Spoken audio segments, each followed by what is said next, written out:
Hello, buddy. Welcome back to the Tin Man's Corner channel. I'm your host, Jeffrey Tin Man Taylor, and today I'm continuing on my Mr. Nightmare marathon for you guys. And the video I'll be reacting to from his channel is called Three Disturbing True Stories from People's Childhoods. I'm going to turn the lights off, move the camera up here for you guys, and let's get this reaction on the road and in the bag. Alrighty, everybody, here we go.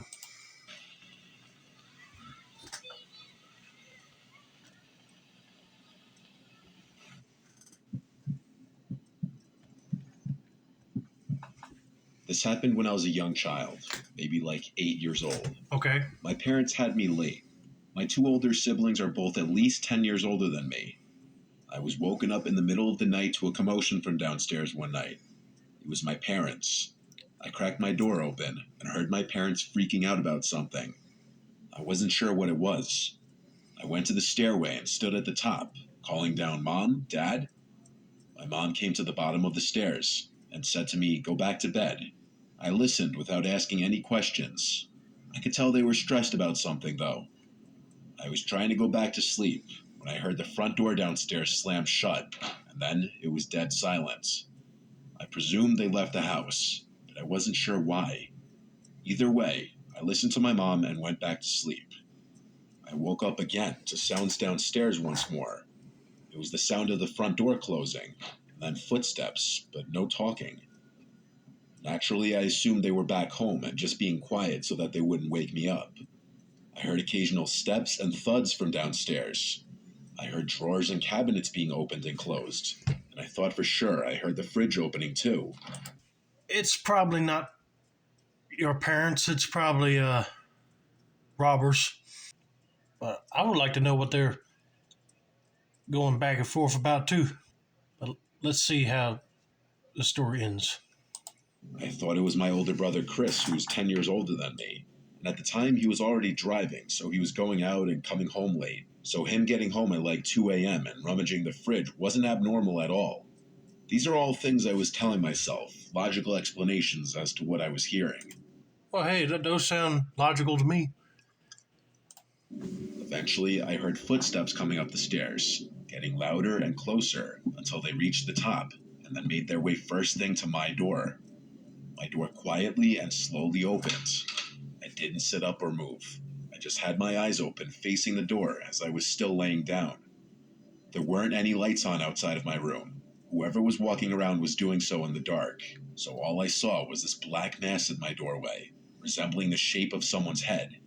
I said every name, starting from Chris to Mom to Dad. Then I just said, "Who's there?" They didn't reply. They just closed the door, and I was left there confused, but mildly creeped out. I heard footsteps going downstairs. I was convinced it was my dad now, just coming to check on me after getting home, though I wasn't sure why he was ignoring me. I didn't hear anything from downstairs for a while now. I allowed curiosity to get the better of me, and I went downstairs in the dark. I kept all the lights off as I was approaching the kitchen, and I froze at the doorway, noticing a tall figure standing right in the middle of the kitchen. Oh, heck no. Dad? Assuming it was him just based off the size of this person. A deep voice said, "Go back upstairs." I ran back up the stairs to my room and closed the door and jumped under the covers. All I was thinking was, why did my dad's voice sound like that? The reality of a stranger being in the house didn't dawn on my innocent little mind. Not until a little later, when I heard the front door opening and a commotion from downstairs again. The voices of my parents. I went to the top of the stairway again, and they were shocked to see I was still awake. I asked what happened. They told me that Chris had a little accident, but that he was going to be fine. I found out months later that he had gotten into a car accident driving in a condition that he shouldn't have been driving in. My parents got a call from the hospital, and so they rushed to see him first thing, leaving me to sleep. I asked my dad if he had come in my room before, and that was when I learned that they had been gone for hours. My mom started freaking out, yelling at my dad because he had neglected to lock the door when they rushed out of the house. Me telling my parents about the person at my bedroom door and in the kitchen caused my dad to search the house with his gun, and my mom to call the police. The last thing I really remember was being asked by a police officer to give my story. My parents tell me that they felt like morons having to explain to the cops that they left me alone and left the door unlocked.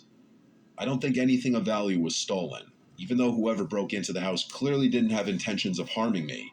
Having a complete stranger in your house is already a terrifying ordeal. Yeah. Now imagine going through that at 8 years old. I could see the parents being all frantic, telling you to go back to sleep after hearing that your brother got into a wreck and everything, so they're going to go check on him. But they should have took the time and locked the door, because you never know who would just happen to be roaming around the neighborhood.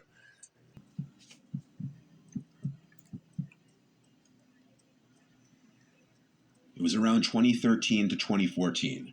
My brother was about 7 or 8 at the time, and we had just moved into a new house to be closer to school and for cheaper rents. Okay. It was a pretty nice house, all things considered. It even had a cozy fireplace for the winter. Anyway, my brother was really into Batman and had this Batman car that if a button was pressed made noises and lit up. I wished I had one of those growing up, but that looks like one of those 90s cartoon Batman cars. I didn't have one of those. I had mostly the ones from like the Dark Knight trilogy.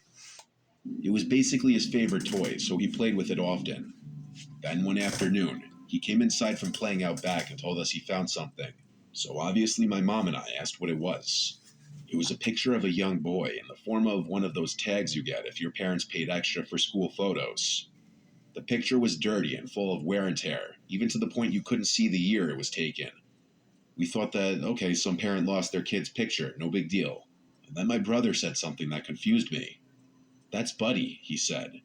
And I looked at him with a facial expression that basically asked him to repeat himself. And he did. He pointed at the picture and said, "This is Buddy, he's my friend." I slowly nodded my head, as if I knew who he was talking about. The main reason this confused me is because my brother didn't make friends easily, and he had no friends that I knew of.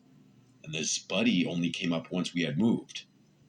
I shrugged it off and figured he'd made friends with the next door neighbors or something, and he somehow got the school picture as like a keepsake. That night around 3 a.m., when everyone in the house was asleep, I woke up to my brother talking. So naturally annoyed, I walked into his room to tell him to go to bed or else he'd wake up our parents. Oh, please don't tell me that this is a ghost child that he's talking to. All right, this is starting to get spooky. It was weird because when I walked into his room, he was sitting up straight in his bed as if he was actually talking to someone and not just to himself or his toys. I told him to go to bed, and I went to bed myself. A couple days later, my mom was talking to me about my brother and asked if I'd seen him get up at night. And I said no, I woke up to him talking a few nights ago, but that was it. Why? And she said he had been acting weird, but as usual, we both shrugged it off as him being a kid. Now in my room, my bed was right across from my door, meaning if I turned over, I could see into the hallway right in front of me. One night, I woke up to use the bathroom, and since I myself was and still am very afraid of the dark, I left the hallway light on, knowing my dad would turn it off once he got up and I'd probably be asleep by then. I was laying in my bed facing my door when a sudden noise made me jump. It was my brother's damn Batman car. It was making noises. So I got up to tell my brother that he shouldn't be up this late playing. But when I got into his room, he was asleep in his bed with the toy across the room on the floor still making noise. I walked over to it to turn it off. I was finally able to go back to sleep, but the following days, my brother would not shut up about Buddy. It was honestly starting to freak me out, so I went over to the neighbors' houses to the right and left of us. One house didn't even have kids, and the other was vacant. Okay, that toy car would not have been able to turn on by itself unless it was either A, faulty wiring or circuitry, or B, a ghost child touched it. This started to worry me, but my dad said it was probably just an imaginary friend he came up with. I went along with it since I couldn't think of any other solution. But almost every night, one of us, my mom, dad, or sister, would say we heard my brother's toy making noise and had to go into the room and turn it off. I explained that I had to do it as well, and once again brought up my brother talking to someone one night. My dad swore up and down that the toy was probably motion activated, But when we bought it, there was no advertisement for motion activation. My sister and I were so unnerved by it that we started to sleep in my room together, which I'm glad we did, or else I'd probably write this off as a bad dream. My sister and I were talking, trying to keep each other calm and in good spirits, until we heard the dreaded noise of my brother's toy. We both looked toward my open door and into my brother's room, which was right across mine into his room. Our expressions turned into those of horror as we saw our brother's toy rolling past the door all on its own. We screamed and ran to our parents' room, and they got mad at our brother, saying it was a cruel joke to play on us. As we were already freaked out, what he said sent chills down my spine. What? It wasn't me. Buddy wanted to play. That night, the toy went into the trash, batteries taken out and all. My sister and I were relieved until the next day, my brother had the toy again. My parents accused him of getting it out of the trash, to which he responded, "Buddy got it for me." The toy was broken into small pieces and thrown away for the final time. My brother was obviously upset, but our parents got him a new Batman figurine and everything was fine. It wasn't until about a week later, when we all felt that everything was okay now, and that Buddy was gone. My mom was cooking chicken breasts on the countertop George Foreman grill, and she had come into the living room to ask us something. And then we all jumped as we heard it crash in the kitchen. We went in there to see the George Foreman grill halfway across the kitchen, as if it had been thrown. My mom swore it was nowhere near the edge. It had been thrown. Oh, no, not the George Foreman. I know they had been some good chicken cooking on there, and then the ghost or whatever had to ruin it. My mom swore it was nowhere near the edge. My dad had no explanations. Nothing happened afterwards, and we moved out about a year later. But to this day, I wonder if my brother's imaginary friend Buddy wasn't imaginary. Yeah, I'm starting to wonder myself. It's probably the ghost of a dead child or something. Oh, man, that is spooky. Oh.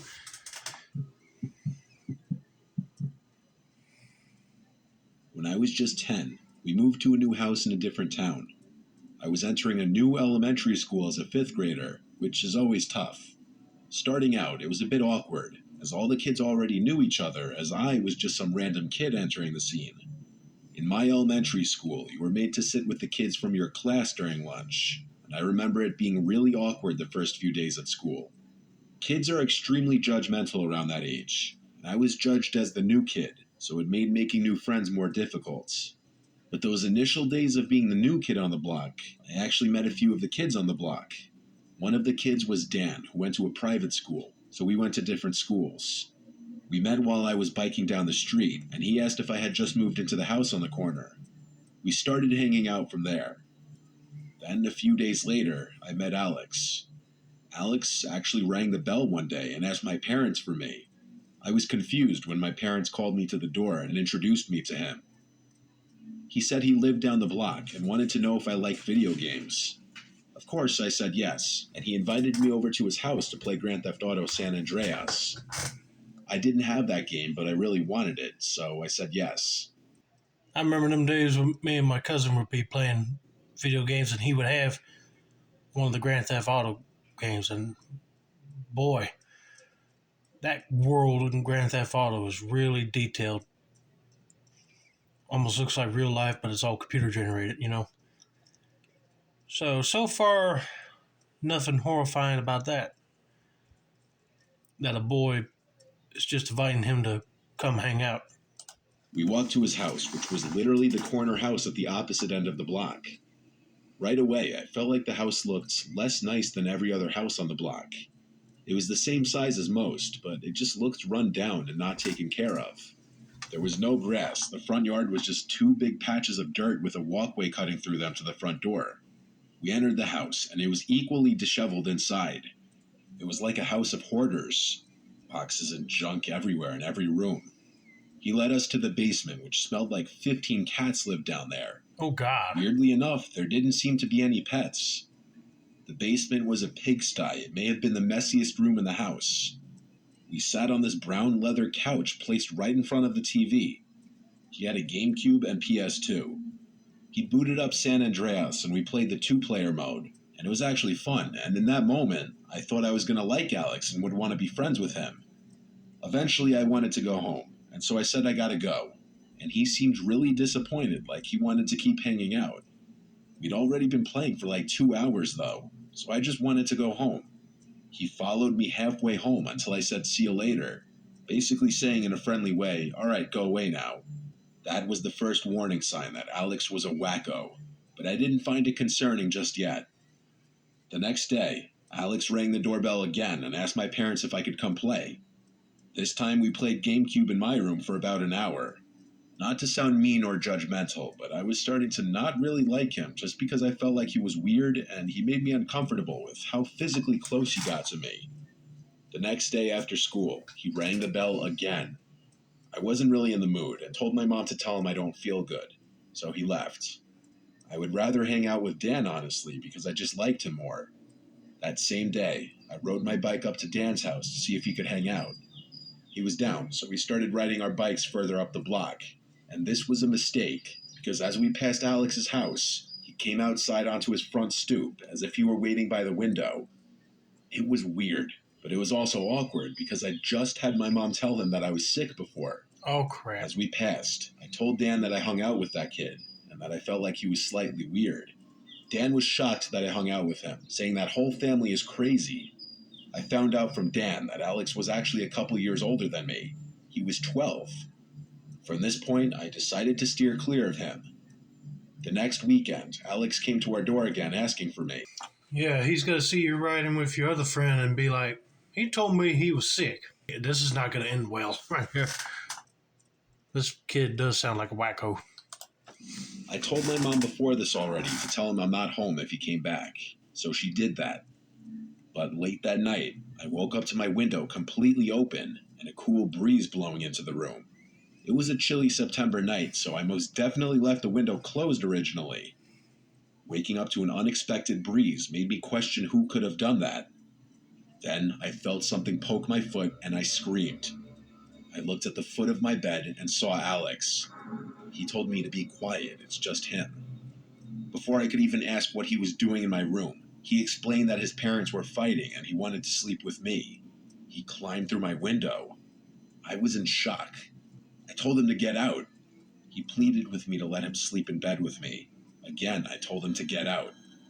Watching him turn and climb out of my window was a disturbing scene. I closed the window and locked it, and then went straight to my parents to wake them up and tell them. They couldn't believe it. The next day, my parents both went down the block to talk to Alex's parents, and when they came back, they said it didn't go well. Alex's crazy mom screamed and laughed in my parents' faces, taking no accountability for her son's actions. I'm sure my parents didn't want to get police involved because Alex was just a kid. But however many nights later, I woke up to knocks at my window. I had my blinds closed, but I knew for a fact it was Alex. I didn't answer. The knocks went on and on for like 5 minutes. I even heard an attempt at opening the window. I was actually scared. I remember my heart racing. Eventually, of course, the knock stopped. I went to tell my parents, and they told me to just ignore it. I think they weren't as threatened because, like I said before, Alex was just a kid. It was probably a few days later when Dan and I, along with another kid I made friends with from school, were biking from my house down the block, and when we passed Alex's house, I saw him run to the window as we passed, and he just watched. I told my friends about what happened, and they found it hilarious and fucked up. My other friend made a comment about how he sounds like someone who would live in a gross house like that. That night, for the final time, I woke up to a sound in my room. It was the sound of my window being shattered. I screamed like a girl as I saw Alex climbing through the window, through the closed blinds. I ran to my parents' room and woke them up. By this point, Alex was already back outside. My dad went outside and chased him all the way back to his house, with Alex making it back inside his house before my dad could catch up to him. My dad pounded on the door until Alex's parents opened up. My dad must have said something right, because he somehow managed to convince Alex's parents to pay for the window if he didn't involve the police. They ended up paying whatever it cost to fix the window, and I never heard from Alex again. Though I did see him once or twice in front of his house the next couple of years while in the car passing his house. That family eventually ended up moving somewhere else, thankfully. I think there's a chance Alex was looking to do something crazy, like murder me or at the very least attack me. just because he saw me hanging with other kids when I didn't want to be his friend. I mean, what else would he do after shattering my window with something and climbing inside? I'm scared to wonder what kind of person Alex grew up to be. I don't want to imagine it either. But he'd probably end up being one of them bullies. I just hate to find out if this guy ended up being a murderer later on. But yeah, if he's living in like bad, poorly conditions, and his parents don't want to own up to what he's doing, then that's the problem right there. Them parents just don't want to take action, like punish him for doing all these weird stuff. And also, yeah, when he's running to the window just to see you hanging out with other friends, he's jealous. Whew. But I am glad that they moved out. This story out of this video is the most disturbing for me. The other two was like spooky, but then this one's really terrifying. But anyway, that's going to be it for now. Don't forget to like, subscribe, turn on post notifications for more Mr. Nightmare content like this. This has been another successful installment of the Tin Man's Corner channel. I'm your host, Jeffrey Tin Man Taylor. I say that's a wrap, and have a nice day, buddy.